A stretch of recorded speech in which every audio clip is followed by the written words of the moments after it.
मार्गदर्शन करत आहेत. आपण सर्वांनी वेळेत उपस्थित राहावं. आपल्याकडे विद्यार्थी उपस्थित असेल त्यांना उपस्थित करावं अशी विनंती करते. सर्वांना शुभेच्छा देते. थांबते.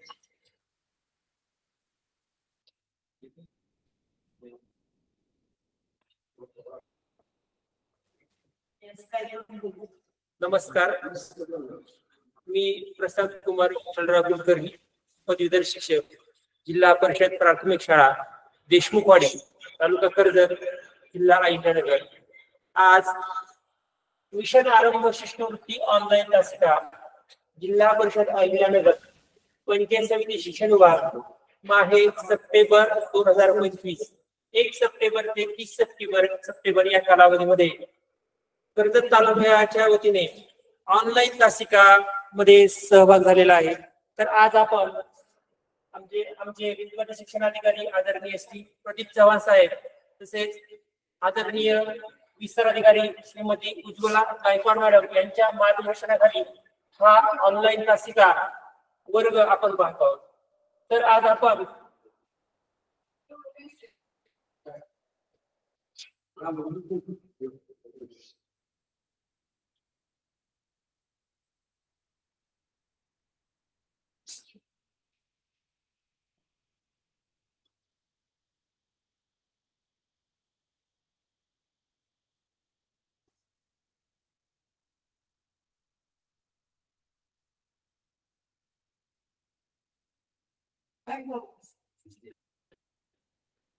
व्यावहारिक गणित यातील सरळ व्याज आणि चक्रवाढ व्याज हा कसा पडतो.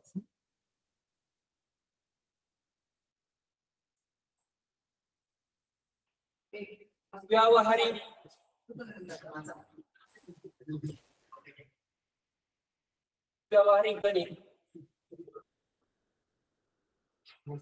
या घटकामध्ये 4 उपघटक आहेत. पहिला आहे शेकडेवारी,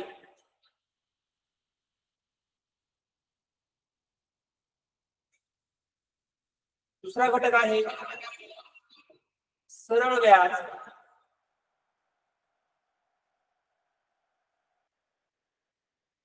व चक्रवाढ व्याज.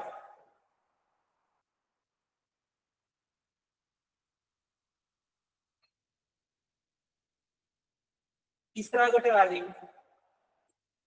नफा तोटा,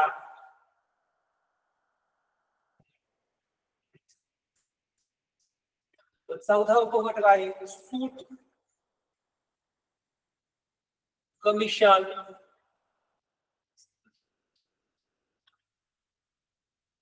व रिबेट.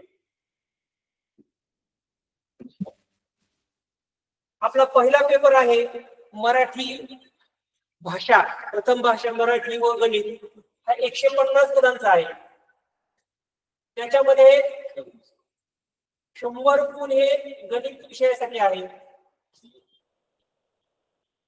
100 गुण हे गणित विषयासाठी आहे, आणि त्याच्यावर 50 प्रश्न, प्रत्येक प्रश्नाला 2 गुण आहेत. यामध्ये व्यावहारिक गणित हा उपघटक याच्यासाठी भारांश आहे 16%. म्हणजे 16 गुणांसाठी या व्यावहारिक गणित हा जो घटक आहे त्याचे उपघटक शेकडेवारी, सरळ व्याज व चक्रवाढ व्याज, नफा तोटा, सूट, कमिशन व रिबेट या 4 उपघटकावर 16 गुणांचे प्रश्न आहेत. 16% भारांश 100 गुणांसाठी गणित असल्यामुळे एकूण गुण 16 आणि प्रश्न आपल्याला त्याच्यावर 8 विचारले जातात. तर ही परीक्षा पद्धती 2017 साली पहिल्यांदा परीक्षा झाली. 2017 ते 2025 पर्यंत आतापर्यंत 9 परीक्षा झाल्या, 9 परीक्षा झाल्या आहेत. तर सरळ व्याज आणि चक्रवाढ व्याज या उपघटकावर काही वर्षी 2 किंवा काही वर्षी 3 प्रश्न विचारले गेले.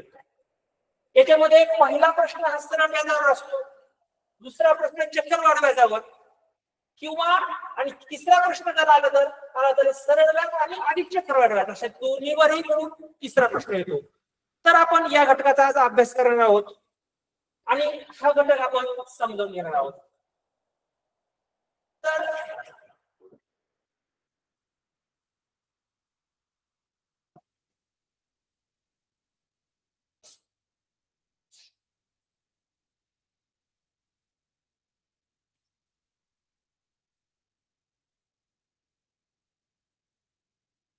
सरळ व्याज आणि चक्रवाढ व्याज हा घटक आपण समजून घेणार आहोत. याच्यामध्ये काही संकल्पना आहेत किंवा काही मुद्दे आहेत ते आपण पाहणार आहोत.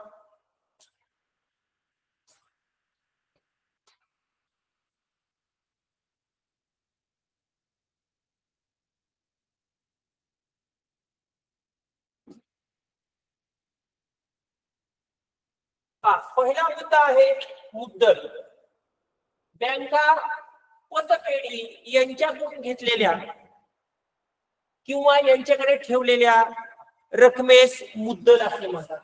आपण 5वी पासून सरळ व्याज शिकतोय, पण त्यातली मुख्य संकल्पना अशी आहे, मुद्दल कशाला म्हणायचं.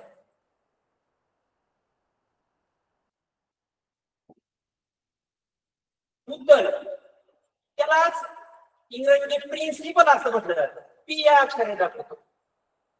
जेव्हा बँका पतपेढी यांच्याकडून आपण कर्ज घेतो म्हणजे त्यांना आपण धनको असं म्हणतो. काय म्हणतो? धनको, किंवा व्यावहारिक भाषेमध्ये त्याला सावकार असं म्हटलं जातं. आणि आपण त्यांच्याकडून कर्ज घेतो किंवा ऋण घेतो म्हणून आपण ऋणको किंवा कर्जदार असं त्याला दुसऱ्या भाषेमध्ये व्यवहारिक भाषेचा म्हणलं जातं. कर्जदार. एखाद्या व्यक्तीकडून आपण उसने पैसे जरी घेतले तरी आपण ऋणको झालो आणि तो धनको झाला. ज्याच्याकडून बँका पतपेढी यांच्याकडून घेतलेल्या किंवा आपल्याकडे जर काही रक्कम असेल आपण त्यांच्याकडे ठेवली त्या रकमेला मुद्दल म्हणतो. ही संकल्पना आपल्या आधी स्पष्ट झाली पाहिजे की मुद्दल कशा म्हणतात. प्रिन्सिपल, आपल्या जवळची ठेव आहे, आपल्या जवळची शिल्लक रक्कम आहे ती आपल्याला आपण दुसऱ्याला देणं किंवा तर आपण झालो धनको झालो किंवा दुसऱ्याकडून घेतो, ती जी रक्कम आहे त्याला पी प्रिन्सिपल असं म्हणायचं. म्हणजे ते मुद्दल आहे. हा पहिला घटक. त्यानंतर मुदत. मुदत ही यंग अक्षरे लागतात. मुदत नंबर ऑफ इयर्स असं त्याचं आहे. Number of years.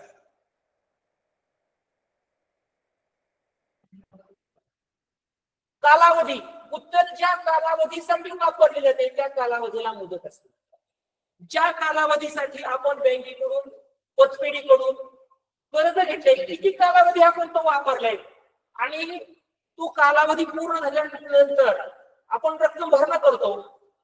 जो कालावधी आहे मुदत ही वर्ष किंवा वर्ष 1 एकत्र. वर्ष 1 वर्ष असेल त्याला वर्ष, किंवा अनेक वर्षामध्ये असेल किंवा 6 महिने असेल त्याला 1/2 वर्ष म्हणणार. मग ती वर्षात मोजतो पण महिन्यामध्ये मुदत नाही किंवा दिवसामध्ये मुदत नाही. त्याचं वर्षामध्ये रूपांतर करून घ्यावं लागतं, त्याशिवाय आपल्याला ते मोजता येणार नाही.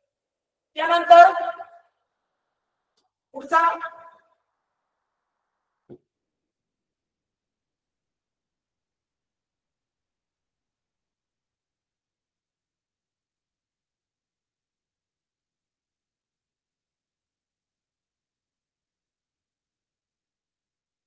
मुद्दा आहे दर. एका वर्षासाठी 100 रुपये 100 मुद्दला करता मोबदला व्याज म्हणून दिली जाणारी रक्कम म्हणजे व्याजाचा दर. आपण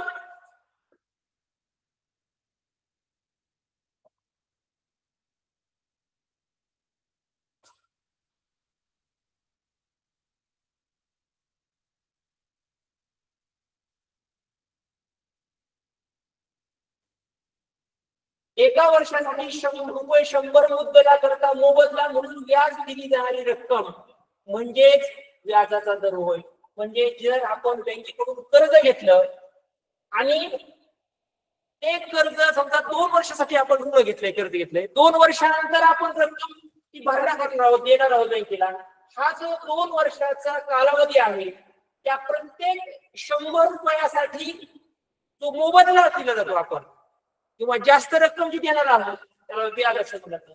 तो दर आहे रेट ऑफ इंटरेस्ट. त्याला आपण दर आर या अक्षराने दाखवतो. There are, rate of interest.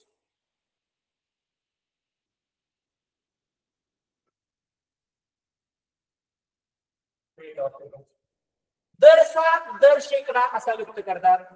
Percent per annual, म्हणजे प्रत्येक 100ला एका वर्षाला, प्रत्येक 100ला एका वर्षाला किती दर आहे, तो जो दर आहे तो आपण दर साजरे केला. आपण 3 गोष्टी पाहिल्या, मुद्दल पाहिलं, त्यानंतर मुदत पाहिलं आणि दर पाहिलं. मुद्दल म्हणजे ठेव आहे, मुदत म्हणजे तो कालावधी आहे, ज्या कालावधीसाठी मुद्दल वापरली गेली, आणि दर जो आहे तो एका 100 रुपयासाठी प्रत्येक वर्षासाठी किती आहे तो दर आहे. आता व्याज आकारणीचे 2 प्रकार आहेत. व्याज आकारणी कशी केली जाते?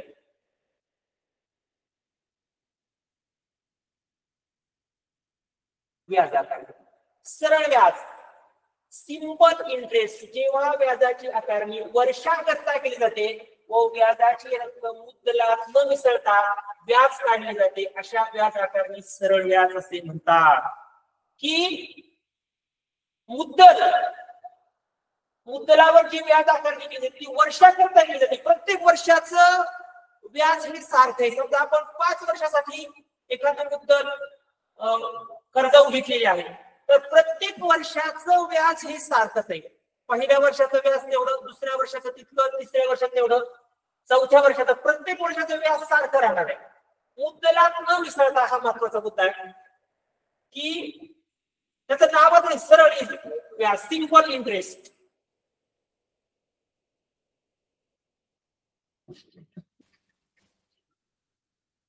तर प्रत्येक वर्षाची सारखं जे व्याज आहे अशा आकारणीला काय म्हणतो आपण?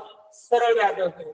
आणि मग या सरळ व्याज काढताना आपल्याला मुद्दल गुणिले मुदत गुणिले व्याजाचा दर भागिले 100 यानुसार आपल्याला सरळ व्याज मिळतं. म्हणजे जो मोबदला आहे, जो मोबदला आपण त्याला मोबदला म्हणतो किंवा व्याज, हे आपल्याला मिळतं.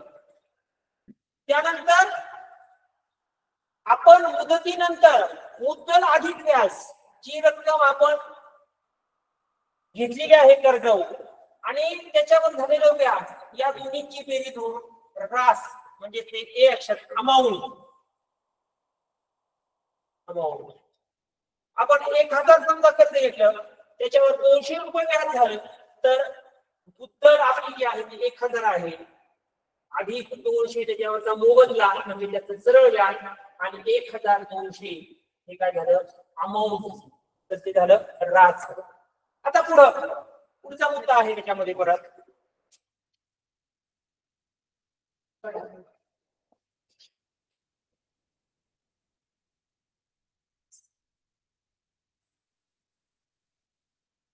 एकाच मुद्दलाच्या 2 राशीमध्ये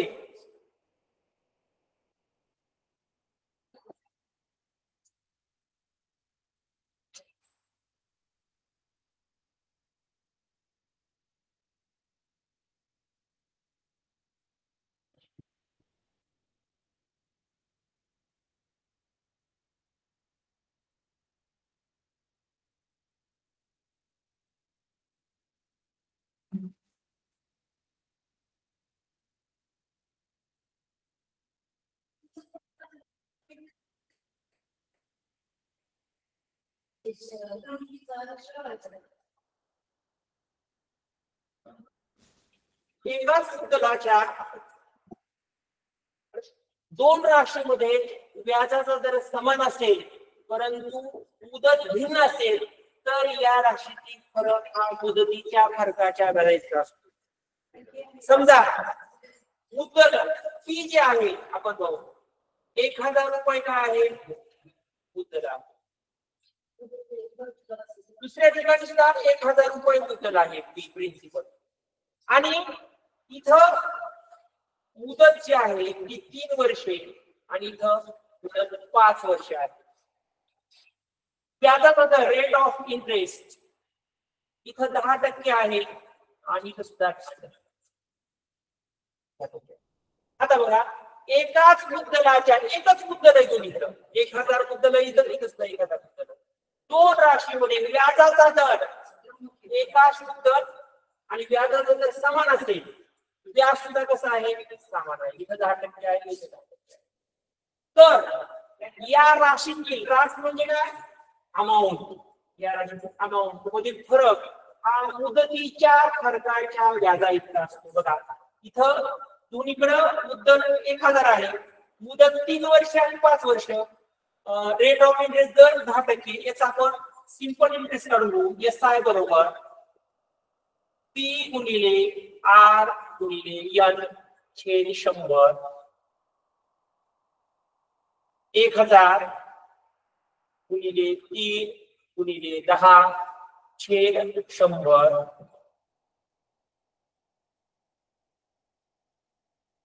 10 व्यतिरिक्त 30 300 रुपये. 300 रुपयाचं काय आलं, सरळ व्याज आलं. आणि 1000 त्याची काय आहे, मुद्दल आहे. एकूण झाली अमाऊंट झाली 1300 रुपये. आता दुसरं जे उदाहरण आहे त्याच्यामध्ये 1000 गुणिले 5 गुणिले 10 छेद 100. 100 ची भाग आपल्याला 10 × 50 50 500 रुपये. 500 रुपये झालं सरळ व्याज आलं. आणि त्याची जी मुद्दल आहे ती 1000 रुपये आहे. 1500 इथं झालं अमाऊंट झाली ग्रास. आता पहिल्या उदाहरणामध्ये 1300 रास आली. दुसऱ्या उदाहरणामध्ये 1500 रास आली. मग राशीतील फरक म्हणजे वजाबाकी. 1500 वजा 1300 बरोबर 200 रुपये. हा फरक काय आहे, मुदतीच्या फरकाचे. मुदत कितीचा फरक आहे, 2 वर्षाचा फरक आहे. 5 वजा 2 2 वर्षाचा फरक आहे. म्हणजे हे 2 वर्षांचे व्याज आहे. काय आहे, 2 वर्षांचे व्याज. 2 वर्षांचे व्याज बरोबर 200 रुपये. म्हणजे एका वर्षाचं व्याज किती येईल, एका वर्षाचे व्याज बरोबर 100 रुपये. म्हणजे हा नियम काय लक्षात मुद्दा, एकाच मुद्दलाच्या दोन्ही ठिकाणी मुद्दल सारखाच आहे, व्याजाचा दर सुद्धा सारखाच आहे, परंतु मुदत फक्त भिन्न आहे. अशा ठिकाणी जी रास आहे त्या दोन्ही राशीतला जो फरक आहे, वजाबाकी आहे, तो फरक जो येतो तो फरक व्याजाच्या मुदतीच्या फरकाच्या, जे मुदतीचा फरक आहे 5 वर्ष आणि 3 वर्ष, त्याच्यातला फरक जो 2 वर्ष आहे त्या 2 वर्षाचं जे सरळ व्याज आलं आणि 1 वर्ष दिलं आपण व्याज काढू शकतो. तसाच मुद्दा पुढे आहे.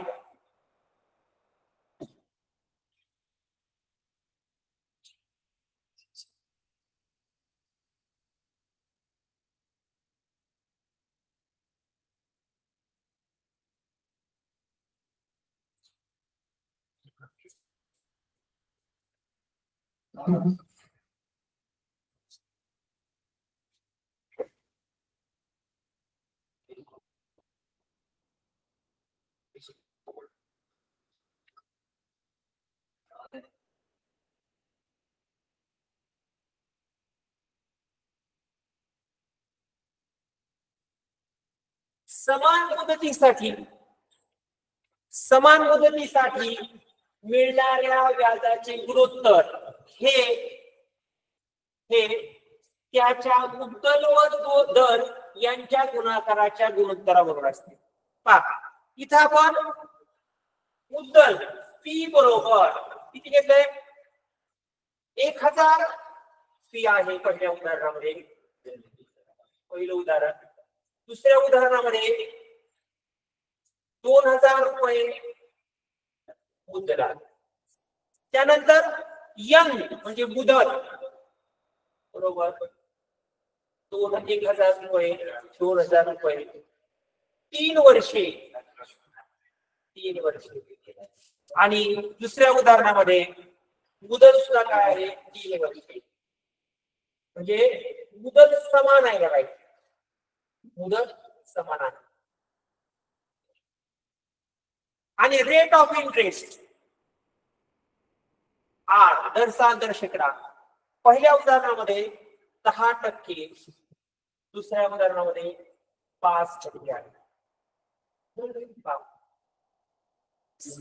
समान मुदतीसाठी समान मुदत आहे. इथं 3 वर्ष मुदत आहे, इथं 3 वर्ष.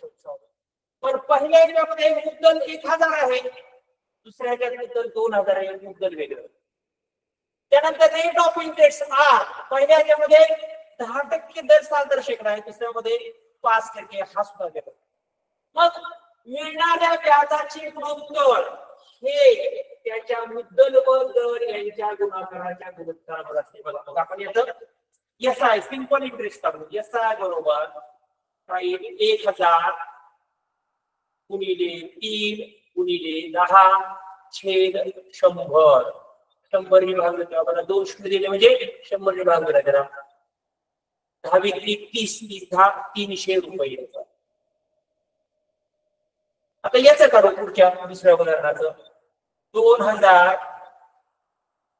गुणिले 3 गुणिले 5/100. पुन्हा 100 त्याला भाग दिला आपण 20 × 60 6 × 30 300 रुपये. याचं सुद्धा 300 रुपये सरळ व्याज असतं. आता काय म्हटलंय व्याजाचे गुणोत्तर म्हणजे पहिल्या उदाहरणातलं सरळ व्याज किती आहे 300 रुपये आणि दुसऱ्या उदाहरणामध्ये सरळ व्याज आहे 300 रुपये. त्यांचं गुणोत्तर म्हणजे त्यांचं भागाकार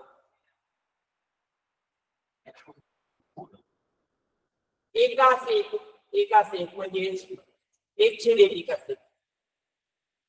व्याजाचे गुणोत्तर एक असेल. मुद्दल व दर यांच्या मुद्दल आणि दर.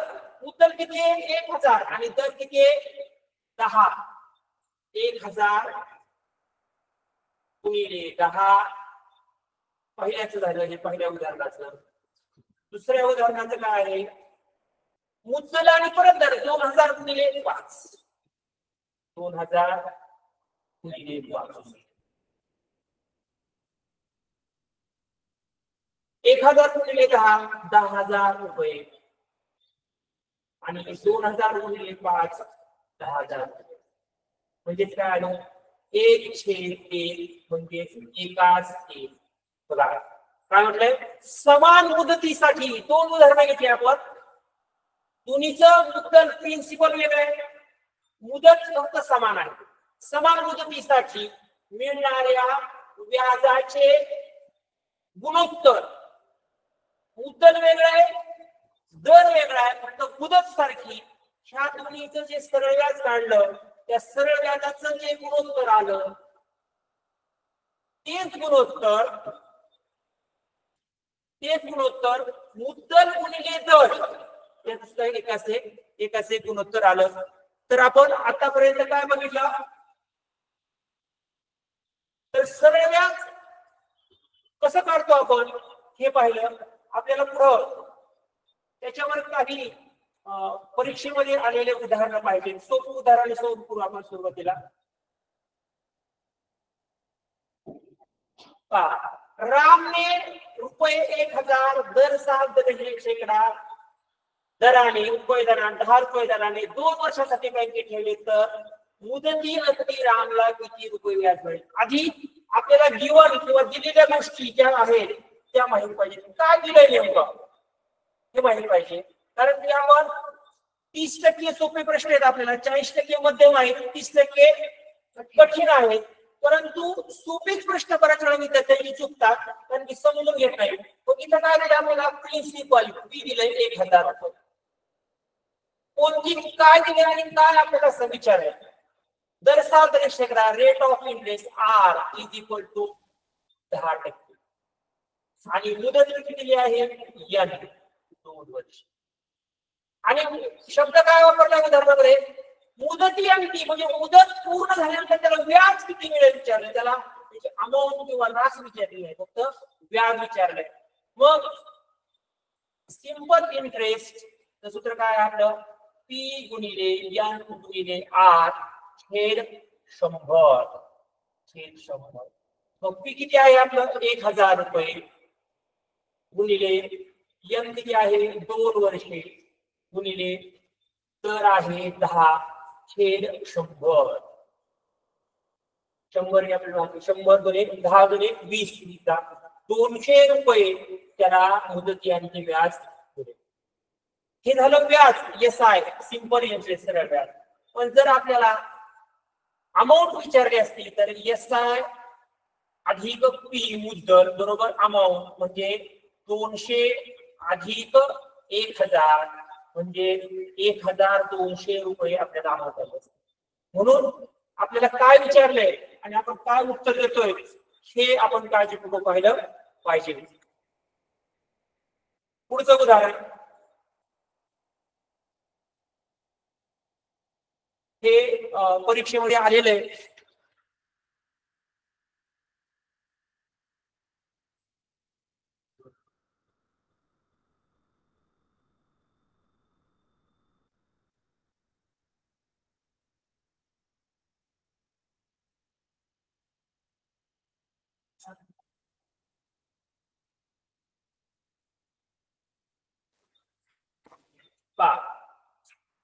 सौरवने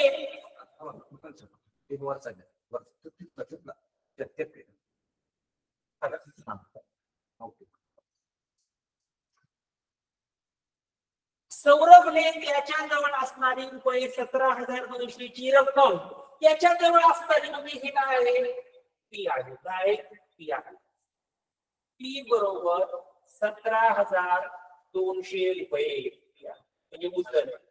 म्हणून उदाहरण व्यवस्थित वाचायचंय दोनदा वाचायचे.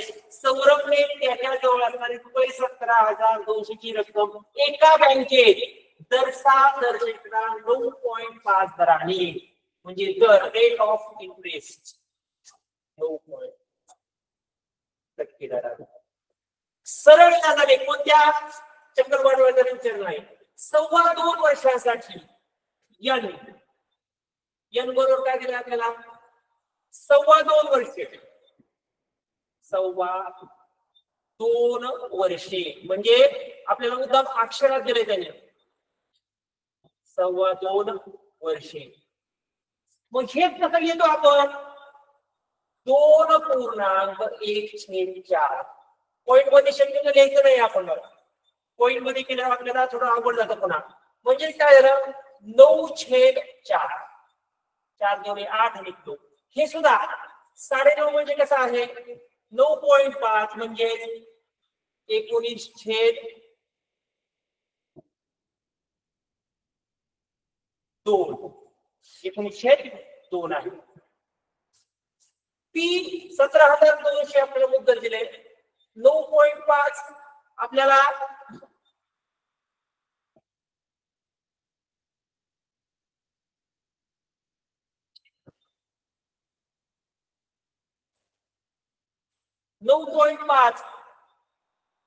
दर्शकरा व्याजाचा दर दिलाय 19/2 बरोबर आहे. आणि 2.25 वर्ष म्हणजे 9/4 आणि काय विचारलंय त्याला मुदतीनंतर किती रक्कम मिळतील. बघा मुदतीनंतर किती रुपये मिळतील म्हणलंय म्हणजे त्याची ही जी पी आहे गुंतवलेली पी अधिक त्याच्यावरच इंटरेस्ट एस आय म्हणजे त्याला आपल्याला अमाऊंट करायची. काय करायची अमाऊंट काय म्हणलंय 2 वर्षांसाठी ठेवले त्याला मुदतीनंतर किती रुपये मिळतील म्हणजे त्याची ठेव आहे 17,200 आणि 9.5 दर्शक दराने 2.25 वर्षाचे त्याला मोबदला मिळणार आहे त्याच्या खात्यावर जमा होणार आहे. तो अधिक करून आपल्याला त्याची अमाऊंट विचारते. हे पर्याय दिले त्याला पहिला पर्याय दुसरा पर्याय तिसरा आणि चौथा. मग आपल्याला पहिल्यांदा एस आय काढावं लागेल. एस आय कसं काढतो आपण एस आय सूत्र सिंपल इंटरेस्ट बरोबर पी गुणिले एन गुणिले आर छेद 100. पी किती आपलं 17,200 गुणिले एन किती आहे 9/4 गुणिले आर किती आहे 19/2 छेद मोठा छेद 100.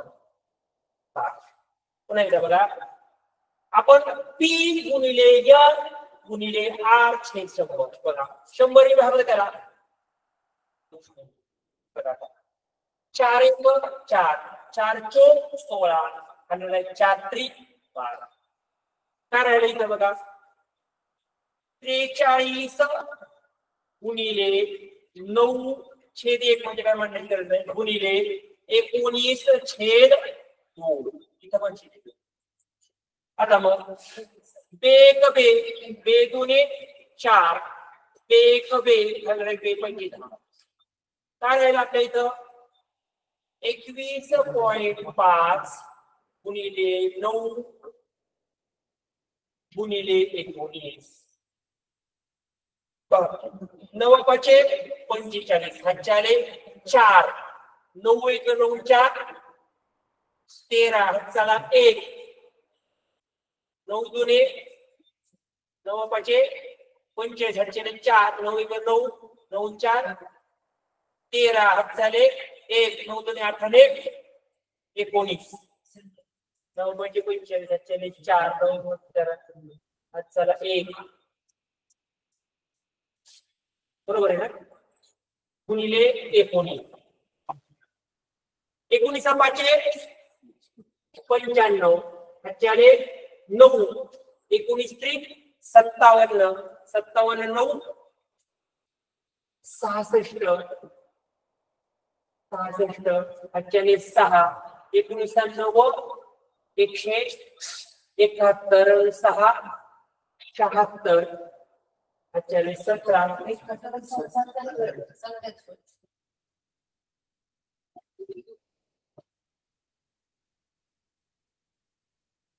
हातच्याले 17 19 19 19 10 29 29 36 3,676 रुपये आणि 50 पैसे हे आपलं सिंपल इंटरेस्ट आहे. आपल्याला काय विचारलंय, त्याला मुदतीनंतर किती रुपये मिळतील म्हणजे एकूण रुपये विचारले. मग हे 17,200 आपल्याला एसआ अधिक पी बरोबर अमाऊंट म्हणजे 17,200 याच्यामध्ये आपल्याला मिळवावे लागतील. म्हणजे 6 7 6 2 8 17 20,876 रुपये आणि 50 पैसे एकूण त्याला पर्याय क्रमांक 3 हा बरोबर येईल. इतकं त्याला नंतर अमाऊंट रक्कम मिळेल. मग या ठिकाणी आपण लक्षात ठेवलं पाहिजे की इथं आपल्याला अक्षरी काय दिली, मुदत दिलेली, त्याचं रूपांतर आपण व्यवस्थित करून घेतलं पाहिजे. आणि हे अपूर्णांकात दिलाय दर सुद्धा, इथं सुद्धा अपूर्णांकातच दिलाय. त्याच्यामुळं आपण त्याची गणित क्रिया व्यवस्थित केली पाहिजे, तर आपल्याला याचं उत्तर बरोबर मिळेल. पुढचं उदाहरण पाहू आपण.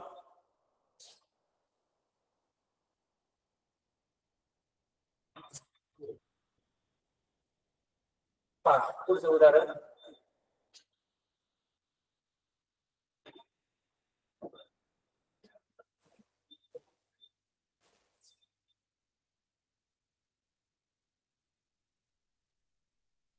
2017च्या शासकीय परीक्षेमध्ये आलेलं आहे.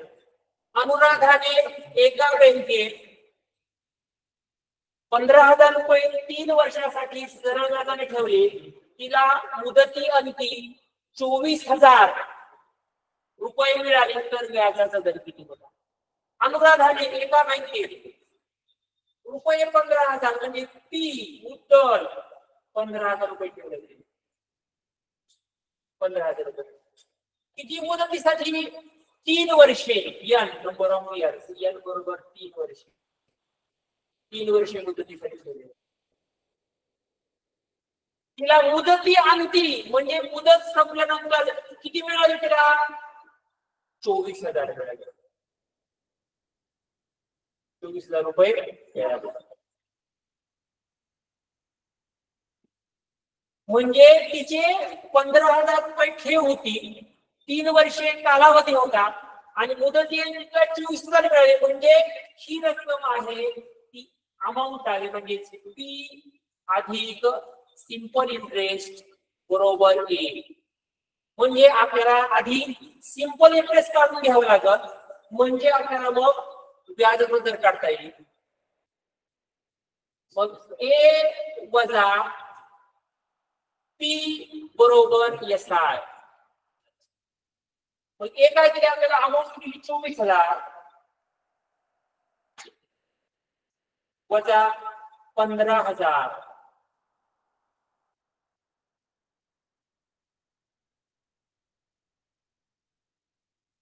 म्हणजे 9,000 रुपये आपल्याला सिंपल इंटरेस्ट आहे. काय आहे सिंपल इंटरेस्ट 9,000. मग ही किंमत त्या आपल्याला सूत्रामध्ये ठेवावी लागेल, तेव्हा आपल्याला आर रेट ऑफ इंटरेस्ट आपल्याला काढता येईल. मग आपलं सूत्र काय आहे S I simple interest is equal to P into N into R upon 100. मग आपल्याला सिंपल इंटरेस्ट पाहिजे का 1 2 3 4 मुद्दे आहेत त्याच्यामध्ये. त्यातला पहिला पी माहिती आहे, एन माहिती आहे, एस आय आपल्याला माहित झाला. आता आपल्याला काय शोधायचं आहे आर शोधायचं. मग 9,000 बरोबर 15,000 गुणिले एन 3 वर्षे गुणिले आर हे 100. 100 ने आपल्याला काढू काय म्हटलं 9,000 बरोबर 150 गुणिले 3 गुणिले आर. आता आर ला 150 गुणिले 3 हे गुणाकारच किती आहे, डावीकडे घेतला तर ते भागाकार होईल. 9,000 छेद 150 गुणिले 3 बरोबर आर. 10 ने भागलं तर आपण 15 1 15 15 सख 90 1500 म्हणजे काय आलं आर बरोबर 60 छेद 3 म्हणजे 3 गुणिले 6 20. 20% व्याजाचा दर आहे शेकडा. तर व्याजाचा किती आहे 20% आहे. अनुराधाने एका बँकेत 15,000 रुपये 3 वर्षांसाठी सरळ ठेवले. तिला मुदत मिळाली. हे झाले आपण मुद्दल, ही झाली रास, आणि त्याच्यावरून आपण सिंपल इंटरेस्ट काढून घेतलं. आणि नंतर मग आपल्याला व्याजाचा साठा. अतिशय सोपं उदाहरण आहे. ही क्रिया तुम्हाला पूर्ण करून दाखवली, परंतु सरावाने तुम्ही ती फास्ट करता येईल तुम्हाला.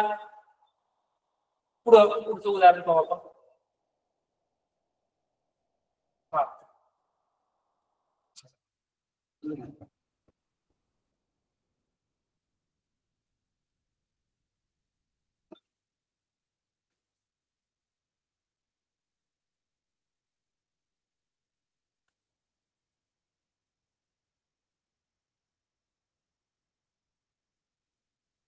2018च्या शासकीय परीक्षेत आलेलं आहे. एका रकमेची सरळ व्याजाने 3 वर्षांची रास, 3 वर्षांचा आपल्याला काही अमाऊंट दिली 7,440 रुपये व 5 वर्षांची रास 8,400 रुपये आहे. तर व्याजाचा दर साल दर शेकडा काय होता आपल्याला बघा. एका रकमेची रक्कम तीच आहे प्रत्येक वेळेस. ती रक्कम तीच आहे.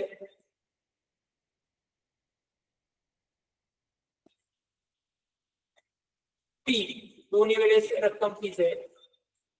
मुदत एन बरोबर 3 वर्षे आणि इथे किती आहे 5 वर्ष. इथं अमाऊंट किती आहे ते 7,440 रुपये. किती आहे 8,400 रुपये. पहिलं उदाहरण हे दुसरं. आपण मगाशी नियम बघितला होता. का बघितला होता की रक्कम एक असेल आणि मुदत वेगळी असेल आणि व्याजाचा दर सारखा असेल तर त्याचा जो फरक आहे राशीतला, जो फरक असतो तो फरक म्हणजे त्या वर्षांचे व्याज असतं. मग 5 वर्षांची रास 8400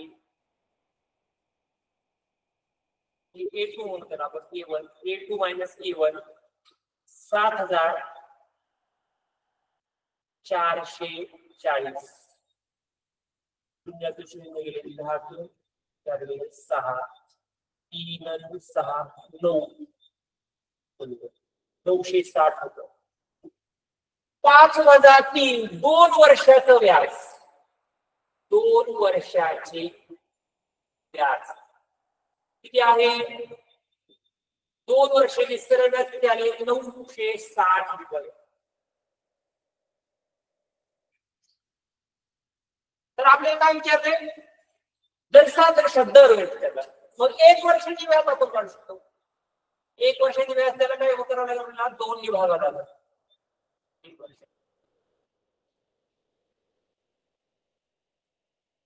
8 16 480 1 वर्षाचं. आपल्याला 3 वर्ष काय दिले? मुदत दिली पाहिजे. 3 वर्षाचं व्याज आपण काढू शकतो. 3 वर्षाचे व्याज कसं काढतात आपण? त्याला 3 ने गुणायचं 480 ला. 3 वर्षाचे व्याज 3 वर्ष 480 1 वर्षाचं व्याज गुणिले 3 3 0 0 3 8 24 हातच्याले 2 3 12 1440 सिंपल इंटरेस्ट पहिल्या उदाहरणामध्ये 3 वर्षात. मग आपल्याला 3 वर्षाची अमाऊंट माहिती आहे. 3 वर्षाची अमाऊंट माहिती आहे. अमाऊंट मायनस प्रिन्सिपल मुद्दल बरोबर सिंपल इंटरेस्ट. आपल्याला अमाऊंट माहिती आहे, सिंपल इंटरेस्ट माहिती आहे. मग पी काढता येईल आपल्याला. अमाऊंट किती आहे 3 वर्षाची? 7440 रुपये वजा, आता काय वजा करायचं? सिंपल इंटरेस्ट वजा करायचं. ते आहे 3 वर्षाचं 1440 रुपये 0 0 0 6 6000 रुपये हे काय आहे? मुद्दल आहे. 6000 रुपये काय आहे? आपल्याला मुद्दल विचारले का? नाही विचारले. आपल्याला दर शिकणार व्याज असं. मग याच्यामध्ये आपल्याला पहिल्या उदाहरणात दुसरीकडे जायची गरज नाही. आपल्याला मुद्दल माहिती झालंय, मुदत माहिती आहे आणि सिंपल इंटरेस्ट आपण काढलं 1440 रुपये. मग आपण याच्यामधून आर रेट ऑफ इंटरेस्ट काढू शकतो. मग कसं काढणार आपण? SI बरोबर P गुणिले N गुणिले R छेद 100. काय माहिती आपल्याला? 1440 बरोबर P किती आहे? 6000 रुपये गुणिले N 3 गुणिले R छेद 100. 100 ने भाग द्यायचं त्याला. 1440 भागिले 60 गुणिले 3 बरोबर 8. 10 ने भाग दिला तर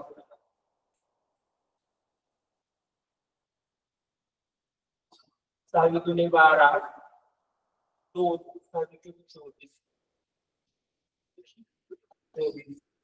24 छेद 3 बरोबर 8 म्हणजे 3 8 24 R बरोबर 8%.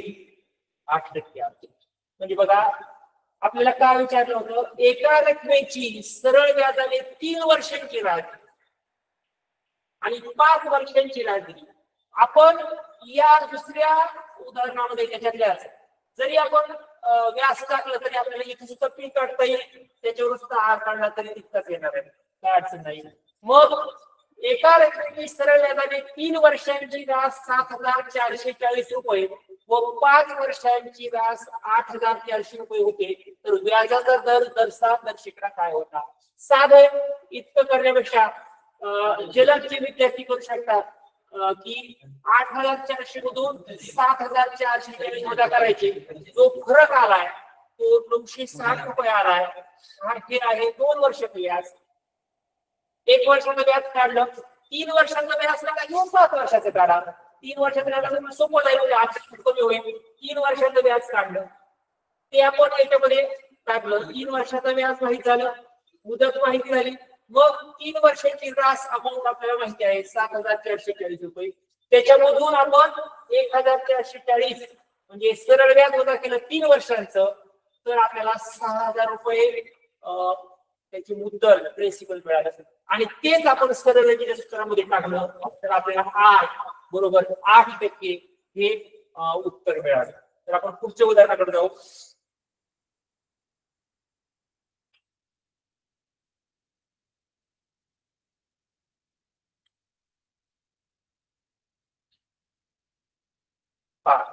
पुढचं उदाहरण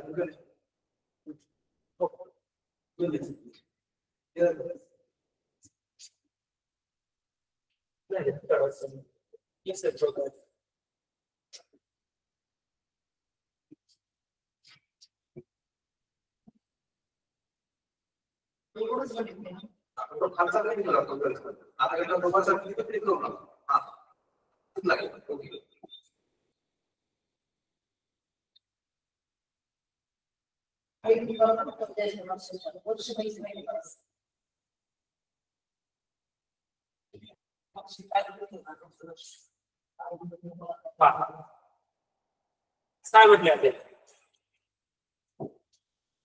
उदाहरण 2019च्या परीक्षेत आले. दरसाल दर शेकडा 12.1 दराने 15,000 रुपये रकमेची किती वर्षात दामदुप्पट होईल? पहिला पर्याय 6 वर्षे, दुसरा 7 वर्षे, तिसरा 8 वर्षे. मग बघा आपल्याला पहिल्यांदा काय दिलं आहे, जीवन मध्ये दिलेल्या बाबी काय, R = 12.1/2 म्हणजे 25/2%. किती रकमेची? 15,000 म्हणजे फी किती आहे? 15,000.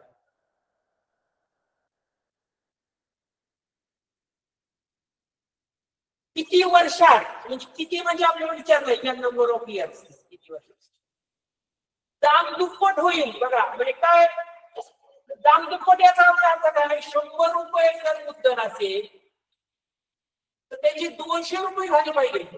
200 रुपये त्याची अमाऊंट झाली पाहिजे. म्हणजे त्याच्यावर मिळणार व्याज किती होणार आहे? दाम दुप्पट याचा अर्थ काय की जेवढं मुद्दल आहे तेवढंच त्याच्या व्याज. दाम तिप्पट म्हणलं 100 रुपये मुद्दल असेल तर 200 रुपये व्याज मिळालं दुप्पट म्हणजे दाम तिप्पट. म्हणजे काय होईल? किंवा दाम चौपट म्हटलं तर 100 रुपये मुद्दल असेल तर त्याची तिप्पट व्याज मिळावं लागेल म्हणजे दाम चौपट अमाऊंट. हे लक्षात घेतलं पाहिजे इथं. किंवा दाम 5 पट म्हणलं कोणताही प्रश्न आपण लिहू शकतो की त्याच्या 4 पट आपल्याला व्याज मिळावं लागेल म्हणजे एकूण जी अमाऊंट आहे ती 5 पट. मग आपल्याला दाम दुप्पट दर शेकडा 12.1/2 दराने 15,000 रुपये किमतीची रकमेची किती वर्षात दाम दुप्पट होईल? म्हणजे 15,000 रुपये मुद्दल आहे तेवढंच व्याज 100 रुपये मुद्दल आहे, सरळ व्याज 100च झालं त्यावेळेस अमाऊंट दाम दुप्पट आहे. 100 रुपये व्याज आपण ठेवले आणि आपल्याला मिळताना 200 मिळाले पण 100 घेतले आपलेच आहेत पहिले मुद्दल. 100 रुपये मोबदला व्याज मिळालं म्हणजे दाम दुप्पट झाली. म्हणजे इथं आपल्याला SI सिंपल इंटरेस्ट किती मिळावं लागेल? 15,000 मिळावं लागेल. 15,000 रुपये म्हणजे दरसाल दर शेकडा 12.1/2 दराने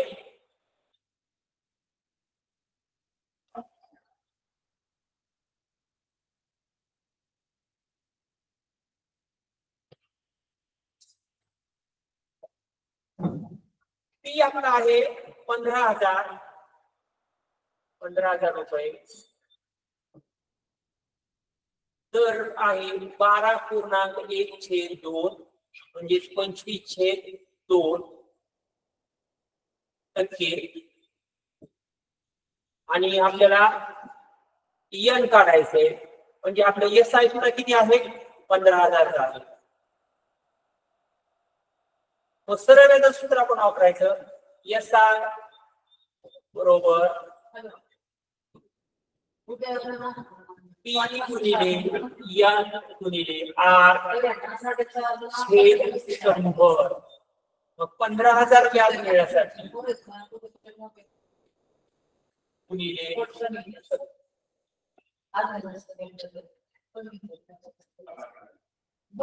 15,000 गुणिले N गुणिले 25/2 मोठा छेद भागिले छेद 100. 100 ने भागला आपल्याला इथं 2 ने भागलं बे के बे 20 आणि 14 15,000 बरोबर 75 गुणिले 25 गुणिले N बरोबर काय 15,000 सॉरी 15,000 छेद 75 गुणिले 25. 75 × 75 75 गुणे 150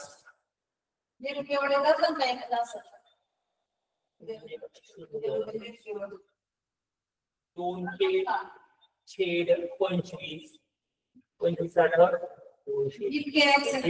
8%. 8 वर्षे 8 वर्षे मुदत लागेल त्यावेळेस या 15,000 रुपयाचे दामपट दर्शना 12.2 दराने त्याची दामपट होईल म्हणजे 8 वर्षे. तर आपण आज सरळ व्याज हा घटक समजून घेतला. त्याच्यामध्ये कोणकोणत्या संकल्पना आहेत त्या आपण पाहिल्या, त्याच्यावरची उदाहरणं पाहिली. तर आपण उद्या पुन्हा सरळ व्याज आणि चक्रवाढ व्याज, उद्या आणि परवा चक्रवाढ व्याज याच्यावर आपण अभ्यास करणार आहोत. तर आजचा तास इथं संपला. उद्याच्या तासाला सर्वांनी पुन्हा जॉईन व्हावं. धन्यवाद.